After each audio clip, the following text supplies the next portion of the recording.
Late last night, around 9:30 on November 22nd, my landlord, who lives upstairs, Ken, he called me. He told me that there were 3 police officers looking for me, and he needed me to come outside.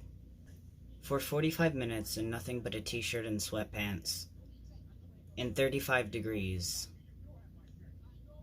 I had to stand in my front yard surrounded by 3 tall police officers, defending myself against a false claim that I was threatening to hurt myself.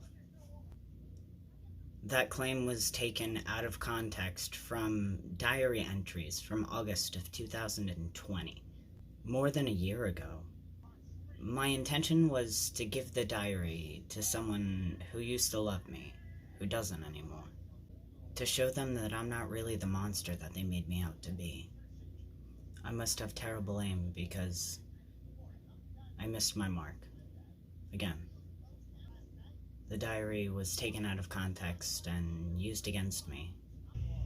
I scanned the document and I made sure that there was no information included that could hurt anybody's personal relationships if the diary was shared. Now I can't believe I cared. After I was done being questioned by the police, Ken gave me my mail, which coincidentally included a cease and desist letter. That was apparently made on November 10th, but I didn't get it until November 22nd. It was mailed on the 18th.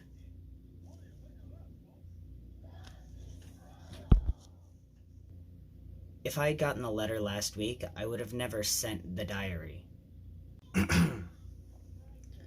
Attention, Mr. Jefferson. Please be advised that my office represents said person. A person who you have continually criminally harassed, stalked, and threatened.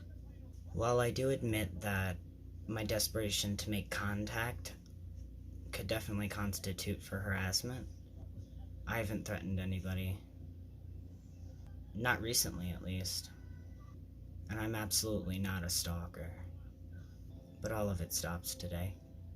So I had the police questioning me. I received the cease and desist letter.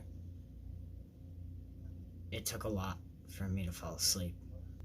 I was woken up at midnight by Riverhead Town Police, and they called directing me to come down to the station to make a statement, like it wasn't the middle of the night. I declined, and he told me very rudely to show up whenever I have free time. I don't know anything about law. I don't know anything about this. I don't know if that was the wrong move to make. But in such a short period of time, I had blow after blow after blow. And the third one was fatal.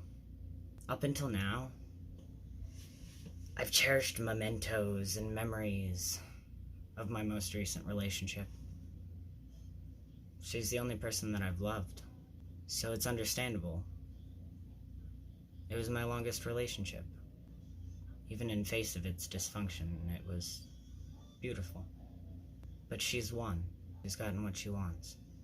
She's made me regret the entire relationship. I'm anxious to forget about this. I'm anxious to erase every trace of her. And it's gonna be hard. All of the furniture that I have is tied to her. I've painted her onto my apartment walls. Her name is tattooed onto my skin. I have drawers full of keepsakes and photos, clothing. It's going to take time. But at this point, I'm willing to do anything to forget.